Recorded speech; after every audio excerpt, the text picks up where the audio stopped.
Ebusian for Mamunyana Akwaba Eba Ghana and Sem TV GH. Mesra like, comment, subscribe, turn your notification so that anytime videos of this nature are uploaded, you'll be notified. Ebusian for say if I could way so Mika say our fundraising towards a year studio setup still is ongoing.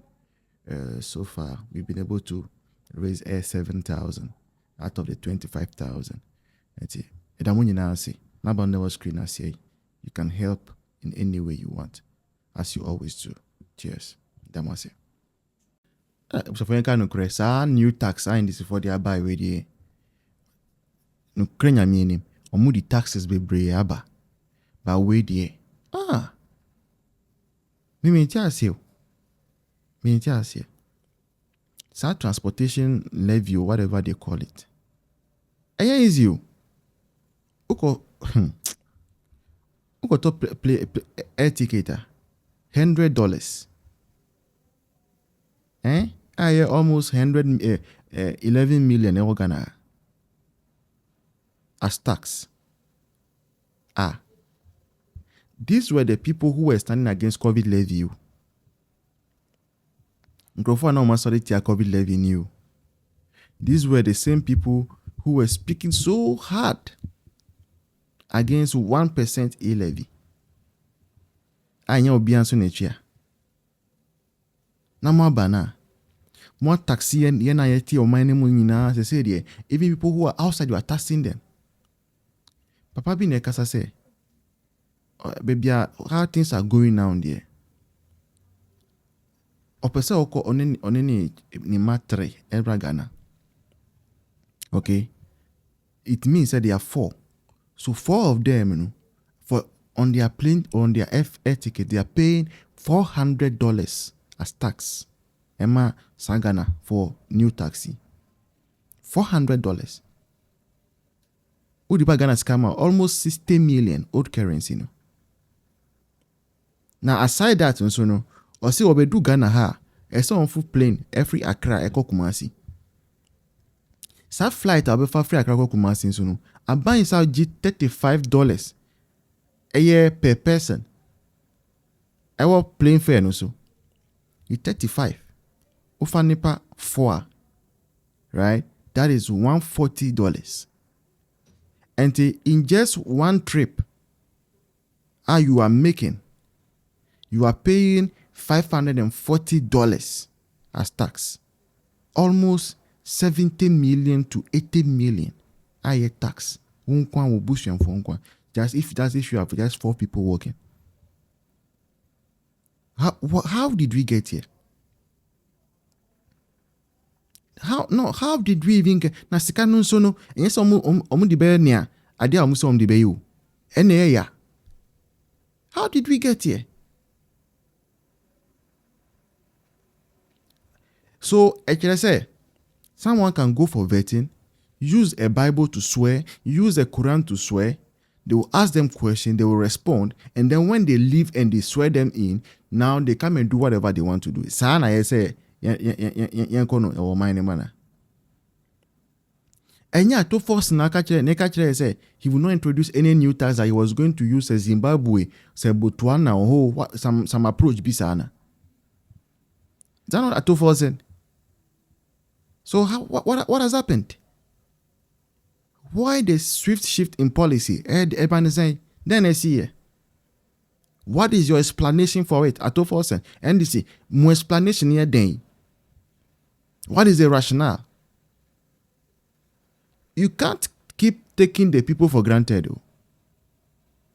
A day of reckoning will come.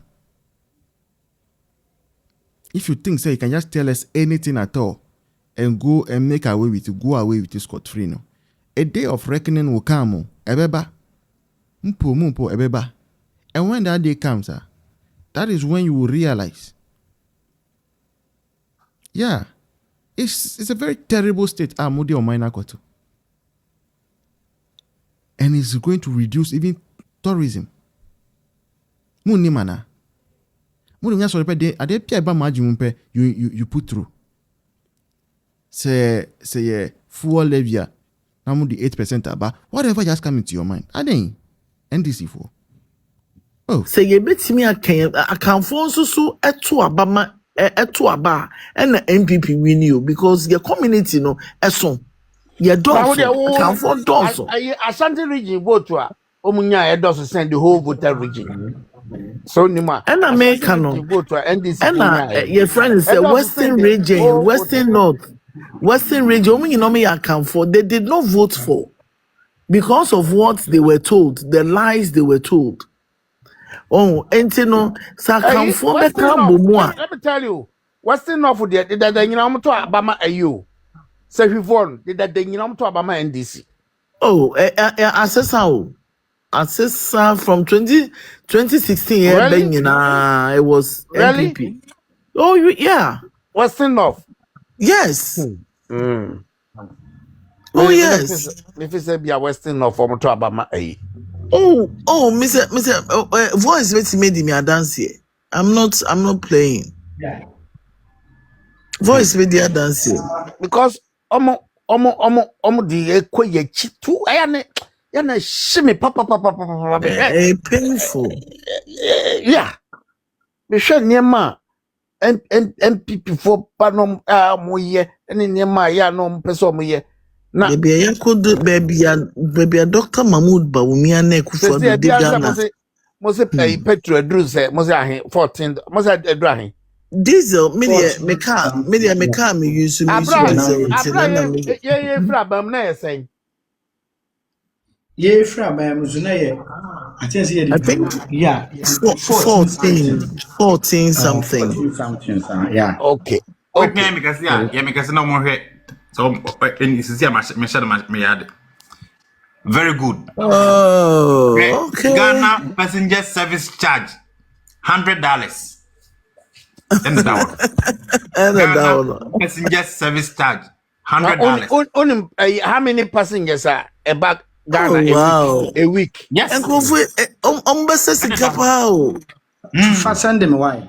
Medicine, medicine, no. And no cry, and no channel.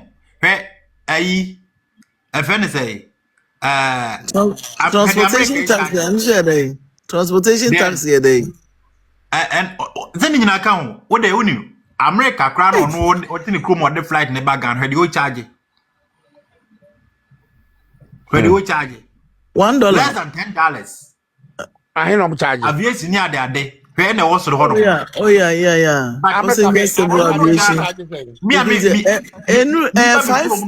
$5 baby. Yeah, me buy me chrome no. Me buy holidays. Who charge me $100? Then quite similar say.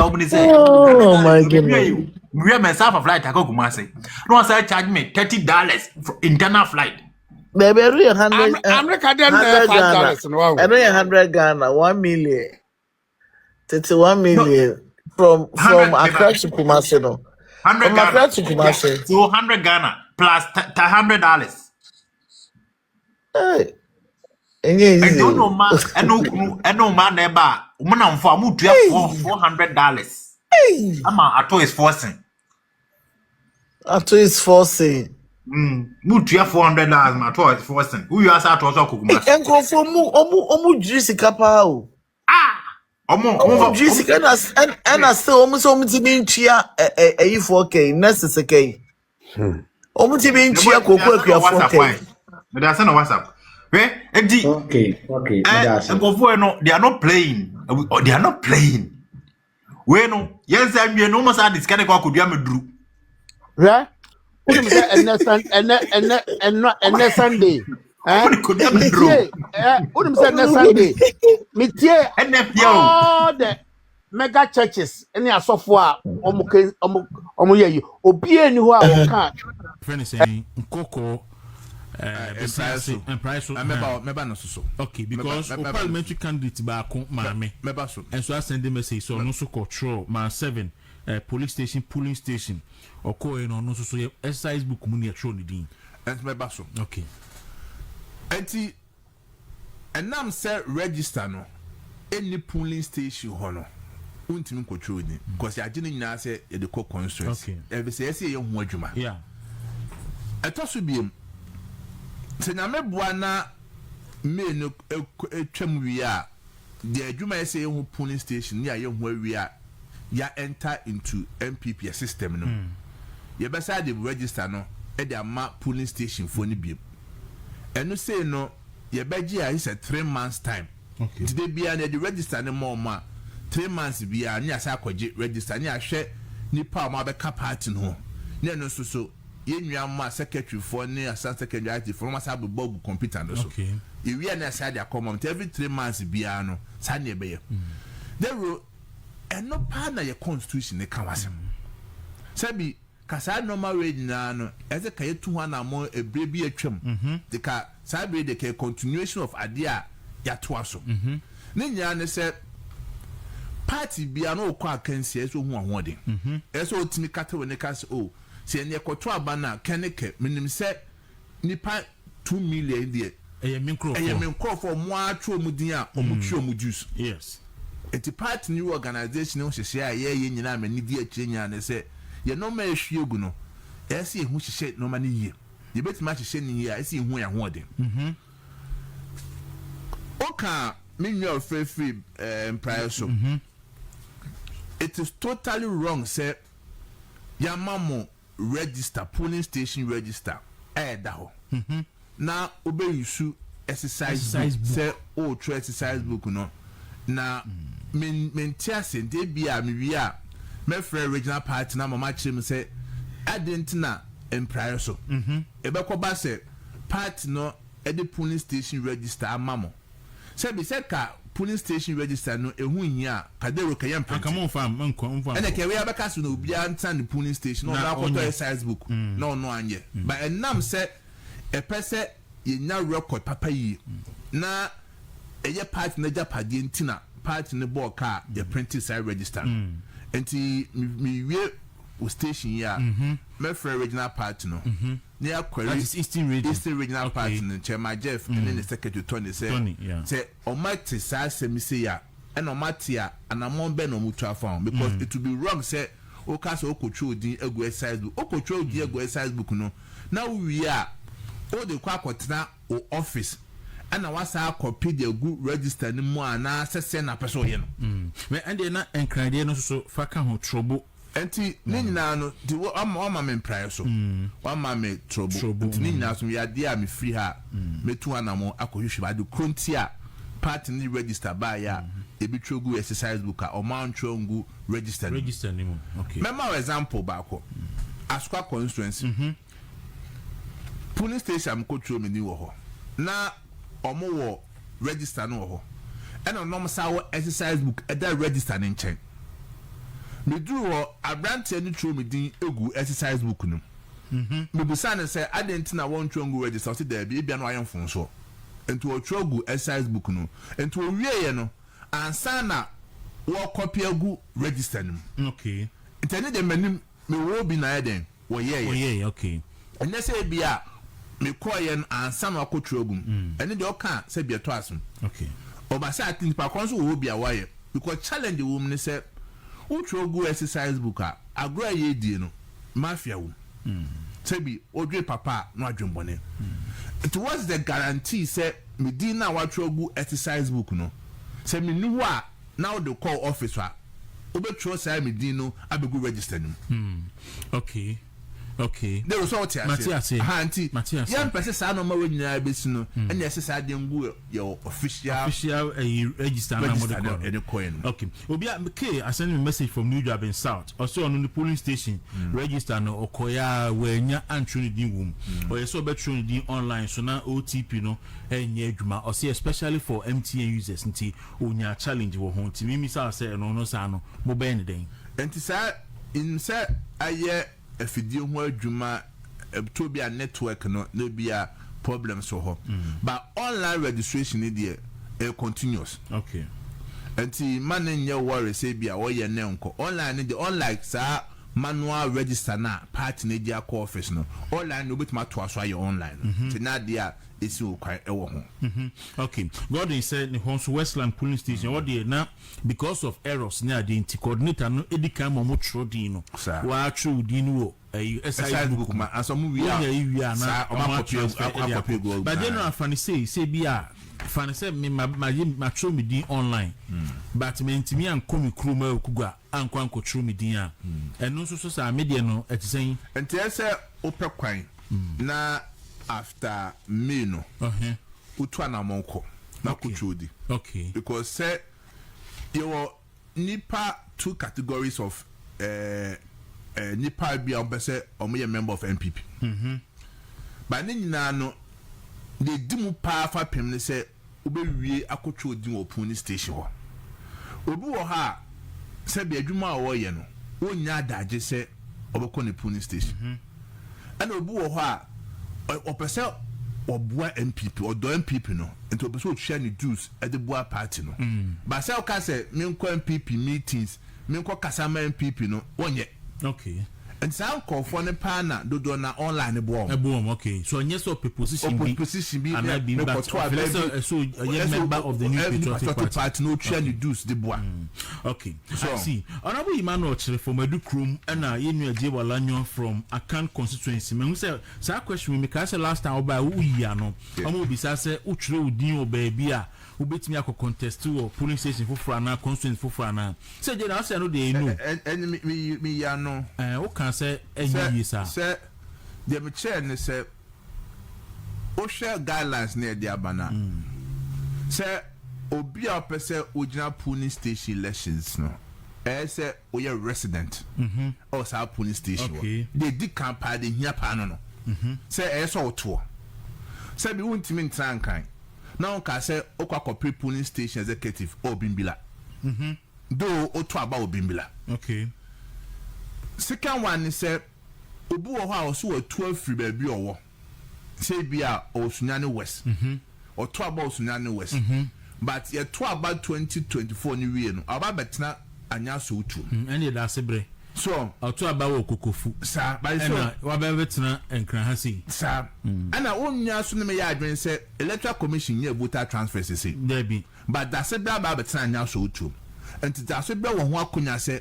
obetima agina bi o anya so utu police station by electoral commission bie transfer na no transfer ni vote ni ko ejaba okay so your nkofo a empo ye yi omo say ye parliamentary candidate no omo nto aba o sa omo constituency but omo firi omo to ye mama kwanya emo mu gina ye yes enti e bredu say Charles Opoku sa e bredu say ye ko to aba no and transfer the vote e ba to so polling station e no news e wa ba ko se mo efo the commander watakra they say anko besre mo say munya no electoral area instead of polling station so me electoral area baby a media assembly my polling station se miensa enti anka me register wo electoral area ni mu dia say mitimi contest wo any of the polling stations miensa na wo electoral area ho no see sa no man nyina na party na dwene ho but matsa takrade efu aka say bia electoral areas no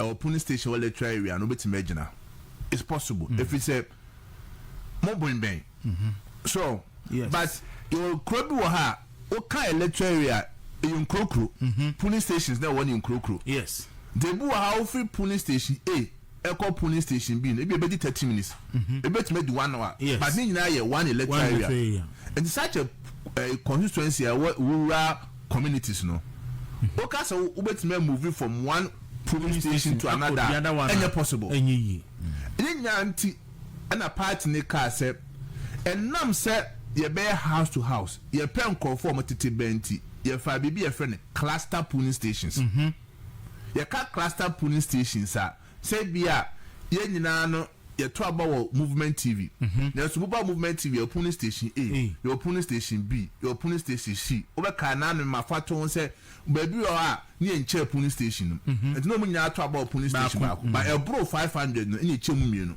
enti maame no kodi polling station A papa no kodi polling station B na so ye free MPP meetings a omunyina akobom oho no party ne ka say duru e behwe clusters ne de sebi ye behwe say kebia oho na ebetimi ama obi o cluster A obetimi akọ cluster B by electoral the party say there be okay enti efo encheche mu a okay so electoral area no and the ultimate if you want electoral area enko electoral area no say nye cluster. Okay. Untimi fi one kura untimi ekro ba ko enko ekro foforo so. Okay, I see. I think say NTRC will be send a message we have from I think Crawford diaspora na ba ko.